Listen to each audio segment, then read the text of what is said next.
Okay, class, more topics in chapter 2. So chapter 2 and book 3.5, that's a big one, and we've broken it into several sections, but really neat topics in each section of this. So this section that we're going to cover now is parametric surfaces, and we're going to think about those as actually extensions of the vector functions we already know. So the vector functions we know are like this first one, r of t, has two components, x of t, y of t, and that creates what kind of curve? It's a plane curve as opposed to the next one, which is a space curve. It has three components, moves through 3D. We're now going to extend that, and rather than just having one variable, one parameter t in our vector function, we're going to have two. And so just to keep things straight, and textbooks usually like to do this as well, you'll see the common notation. We're going to switch away from t. We'll keep that. R of t's, those will be for our plane curves and space curves. And now when we extend to two, having two parameters, we like to call those u and v. So we're going to have a function that takes as input u and v, and it outputs a 3D vector. Or this vector can be thought of as its terminal point. And so for every uv in the domain, it will spit out a point. And the set of those points actually create, pause the video and think about this. If you extend from one parameter, let's say an R3, a space curve, and you extend that and add another parameter, what happens? You now get another dimension. And so that creates what type of object in 3D? Rather than a space curve, it extends that space curve. It's one-dimensional thing and another dimension and creates a surface. So this right here will be a surface in 3D. This vector function creates what we call a parametric surface. And that happens when you have those two parameters. And so let's just compare this with the other surfaces we've already learned. So this was back to book 3. We had z was a function of x and y. Maybe it was this one, x squared plus y squared. Hopefully you've got that in your mind's eye. If not, pause the video and think about it for a moment, or go back to book 3. This was circular paraboloid opening up from the origin. Right. Well, it turns out that you can parameterize that with a parametric surface as well that represents the same shape, given it u, v, u squared plus v squared. And pretty soon, we do a couple pages in your journals, and you'll be able to see this one as well, just as easily as you could see that one. It'll turn on. One thing to note, just like these vector functions, t was always defined over some region, so it'll say for t, maybe it was from -1 to 4 or something, it'll give a domain for t that you can put in. Same thing here, and if it doesn't, you assume that it would be all values for u and all values for v. In this case, we're going to say u is all positive or non-negative values and non-negative values for v, and we will create a surface. And in fact, we're going to end up creating the same type of surface. And so the first thing we're going to do with this section about parametric surfaces in chapter 2 is to get familiar with them, be able to visualize them. Some of them we can visualize and draw by hand, only the most basic ones. And then we'll use a tech tool. So we're going to start right away and teach you a little bit about the tech tool that can plot a parametric surface. And it also has some neat features in there about plenty of preset examples in their gallery. So we're going to go to Calc Plot 3D.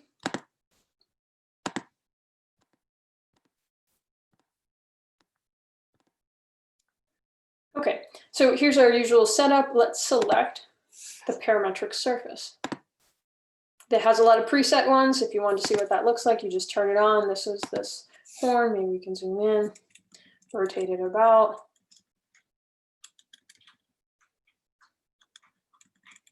And that could even be Gabriel's horn. I think it might be a named one. Okay, so, but we wanted to see what u, v, u squared plus v squared over its domain. We won't go all the way up to infinity. Let's just do a section of that. And maybe say 0 to 10 on the v as well. And let's make it a little bit smaller, 5. And then let's take a look at this, zoom out a bit.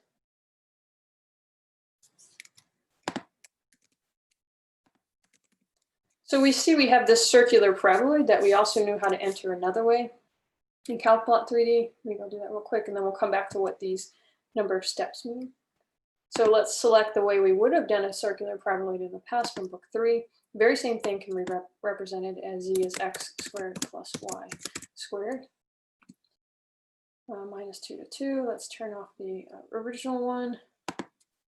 So we have this bowl-shaped circular paraboloid. Go back to its representation as a parametric surface. And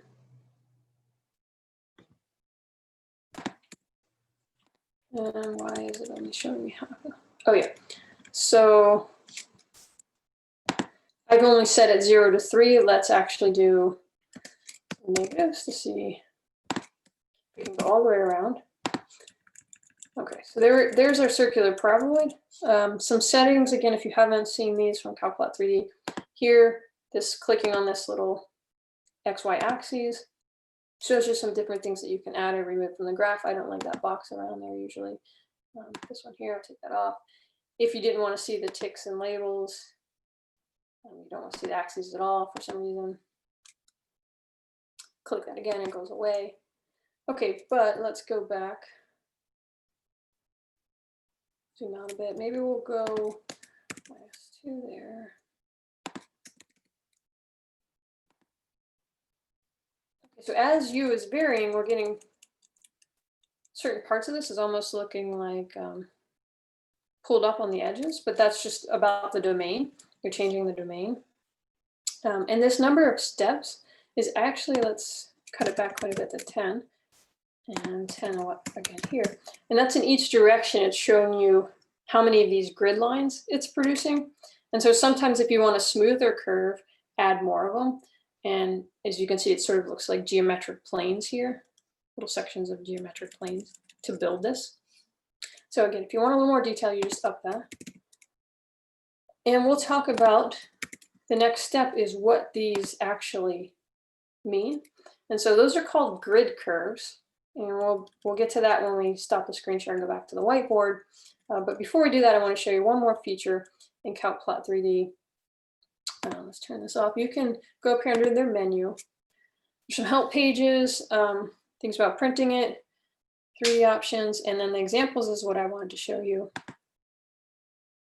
They have some preset examples of space curves. There's some cool ones that you can check out, implicit surfaces, but we want to look at the parametric surfaces. Plenty of ones here you can pick from, like, I don't know, maybe 20 or 30 different things here. Pick one at random. Let's enter it. And then it'll show you the equations that actually created this surface. Crazy, wild things that can twist and turn over themselves. And so that is really the main advantage. We talked about back here with vector functions, the advantage that they provided. Let's just take a look at an R2 plane curve. Even with just a simple line, we saw one of the advantages was that that line could now have orientation, either you're traveling this way or that way along the line. And it could also have speed. You're either like slow poking it along the line or you're zooming along the line. And that value came from having this parameter, and you could change the domain to change the orientation. You could flip the t values to negative to maybe flip the orientation, slow things down, speed things up, maybe replace t with 2t and see what happens. And so that was a main advantage for these vector functions that have one parameter. Now when we have 2 parameters for a vector function, we create a parametric surface, but we already had surfaces before. We had these explicitly defined functions that created surfaces. Those, to be a function though, you couldn't wrap back over yourself. Those things were, they had to be defined implicitly to do those sorts of turns. And then these sort of wild, like this preset example here, this torus, or I think I did a knot maybe. These things are create amazing, complex, intricate surfaces, and sort of the sky's the limit on those and creating them. You can create your own artwork. Furthermore, Calplot 3D, somewhere hidden in here, has a way, so I want to go back to the full menu. There's some way where you can actually send these things to a 3D printer. So you could create anything you want on this by changing X, Y, or Z components, creating your own. There's a couple activities in this section of the journal that prompt you, hey, create your own parametric surface. And then if you wanted to actually make it a little desk sculpture, print it to a 3D printer, it'll actually send the right output in a .stl file. So if on campus you have access to a 3D printer, you got one somewhere at home or something, go for it. Make a parametric surface and send it and make a 3D sculpture of it. Okay, so that is, we can use tools to do this. We turned out that this parametric surface is the same as its explicit form. There's actually, for a parametric surface, just like here with space curves and plane curves, there's not necessarily one parametric representation of the same, even like we just talked about with the line. I can have another representation that line goes twice as fast. So there are multiple representations for a surface parametrically. And some of them have certain advantages. They're simpler or easier to see the grid curves, which you're going to use. So that's our next topic, is now grid curves. So let's work this example, and we'll learn about grid curves by doing this. We want to find the u equals k and b equals k grid curves for this vector function r of u, v, which is u cosine v, u sine v, 6 minus u squared. They didn't give us the domain, so we'll tackle that when we actually visualize it, or assume it's no restrictions on the u or the v. Okay, so I have to introduce you to these things. What are these grid curves? There's two types. And pause the video and see if you can just take a guess at what you think they might relate to with your previous knowledge from book 3. They have a strong relationship with something we did there. And I think you'll see it here in a moment. So, but take a guess for now. So u equals k grid curve, I'm actually going to go to this function, which has two values, and I'm going to fix temporarily u at a constant k. And I'm going to pick some different constant values. So when I do my u equals k grid curves, I might try something like u equals 1, u equals 2, u equals 3. I can try lots of values. I should try some positive, negative, 0, usually just like we did. There's the clue. These are very similar to traces from explicit functions. We could do a z equals k trace, x equals k, y equals k trace. The traces combined to make a wireframe, a sort of skeleton of this circular paraboloid, and then we could visualize it. Well, the same thing's going to happen here. These grid curves are going to combine to make the wireframe of the parametric surface. And so to get a u equals 1 grid curve, I'm actually going to take this and say r of 1v. So when u is 1, this first component becomes cosine v, the second becomes sine v, the last one becomes 5. And now the idea is I've simplified. This was too complex to think about what it might look like in R3 when I had 2 variables, but if I could restrict it so there's just 1, now this is what kind of vector function? It's a vector function of 1 parameter, which makes it a space curve. So hopefully you recognize this as a space curve, which is actually a circle with a radius of 1 and a height of 5. Circle, radius 1, height or z value at 5. So already in your mind's eye, you have your desktop coordinate system, your corner coordinate system. You're seeing a ring, a circle up at z equals 5. Here's the z-axis around there. Okay, so we'll do the next one, but just like with traces, they should, especially the by hand, smaller textbook runs, they should create a family of grid curves. So r of 2v is going to be 2 cosine v, 2 sine v, 2. Circle, height at z equals 2. Circle with a radius of 2. Right. Again, if you don't recognize that right away as a space curve that's a circle, go ahead and put it in tech tool, plot it, plot points even for that one, but you can see the z value is fixed. So now we're getting a circle. We had a tighter one up here, we drop a little bit and we have a bigger one. And continuing on, z equals 3, r of 3 of v is 3 cosine v, 3 sine v, 6 minus 9 is minus 3. So now we have a circle with a radius of 3, a height at z equal -3. So these circles are tighter, bigger, bigger as we descend. And let's see what happens about the other grid curves. So feel pretty good about what's happening with u equal k grid curves. Let's see what happens with the v equal k grid curves. In this case, we will try, let's say v equals 1, v equals 2, v equals 3. R of u1 this time, R of u2, R of u3. So we're turning our function, vector function of 2 parameters into a vector function of 1 parameter temporarily, so we can get this family of grid curves to picture the wireframe in our head. Okay, so this one will be u cosine 1, which is just some decimal, u sine 1, some decimal, and 6 minus u squared. Okay, so what we have now is, again, some scalar times u, some scalar times u, and then this parabola. And again, if you don't recognize that, it'd be a good thing to go back to Calc-Plot 3D, plot now a space curve. And what happens now is this is going to be a parabola facing down. So it'd be a good thing to check your tech tool skills by doing that. A downward facing parabola. And they're all going to fall out like that. Let's just finish the arithmetic real quick. This will be u cosine 2, u sine 2, 6 minus u squared. Another parabola. This is just changing these linear terms here, the scalars in front of those.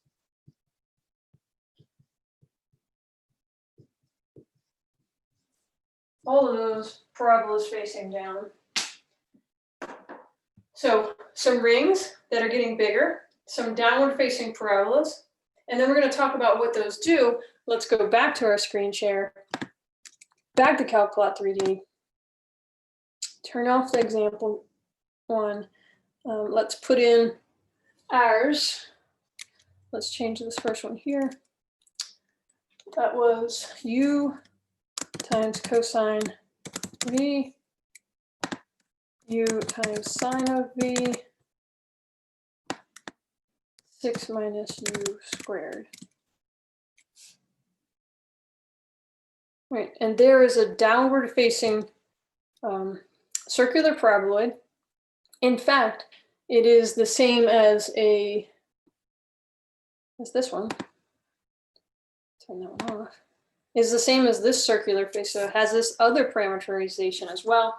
U v 6 minus u squared minus v squared, which also is the same parameterization, or the same form as the explicit function z equals 6 minus x squared minus y squared, which downward facing circular paraboloid. But let's go back to the original one we were working on. This parameterization, so let's think about our grid curves now. They are actually represented here. These are the circular rings. Those were our u equals k grid curves. So when we fixed u, we got a bunch of space curves that were just circles. Those are all shown here. Then the downward facing parabolas, as we follow one of those around, it would go around to the backside. This one over here would start here and go around, just around the backside out of the view. Maybe from the top we can see. Yeah. So here's one that goes all the way through. That is the downward facing parabola given by the z equals k grid curve. So if we were to add a few more, maybe in the z direction, it might fill in a little better. Oh, I said 300, I didn't mean 30. Okay. All right, so there's our downward facing parabola with its 2 sets of grid curves that create the wire frame. And those are slightly different wire frames than had we just gone and done an explicit function, 6 minus x squared minus y squared. So let me turn off the parametric surface, show the explicit function. Let's see, we probably need to change these limits. To get the full paraboloid, it's only showing us a section. Actually, I need to go up to 6, don't we?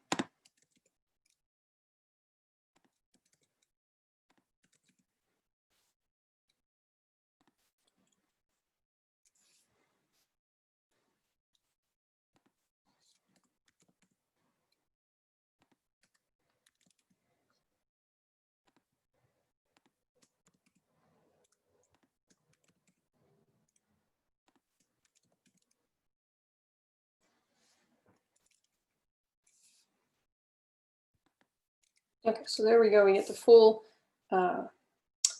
circular paraboloid, downward facing, z equals 6 minus x squared minus y squared is shown here. And it's shown with its, these are now x equals traces. So when I slice through at different x, which are vertical planes, I slice through it and I get these downward facing parabolas. And then the ones going this way are y equals k traces. So I just want to make sure you can understand the difference in the wireframe from the same surface represented as an explicit function, z equals 6 minus x squared minus y squared, all the stuff from book 3, to, which one were we just doing? This one here. Same downward facing surface, but the wireframe is different because the wireframe is given in a different manner. It was created from the parametric equations shown here, u cosine b, u sine b, 6 minus u squared. And then you fixed one of those parameters temporarily to create a grid curve. Those grid curves were either circles or downward facing parabolas, but these parabolas are not x equals k traces or y equals k traces. These were the z equals k grid curves. And those are different, right? They're at a different orientation. They're still parabolas, but they're a different orientation. They're ticking this way around. Whereas with the explicit functional form, we had parabolas, say like this, but they were just moving in a parallel fashion to each other and perpendicular for the y's. Okay. Okay, so that's it for this. Next time, this video section was to introduce you to this extension of a vector function to 2 parameters, and then this extension of traces to those parametric surfaces creating grid curves. Next time, we're going to talk about how do we get, for this sort of surface, how do we get its surface area? So we did a little bit, just a very little bit of that in book 3, but it's a much more natural way to derive surface area when you have a parametric surface. In order to do that, we have to get derivatives. In order to do that, we also need to get tangent planes. So two things first, and then we'll have surface area. Derivatives, tangent planes, we'll get the surface area next.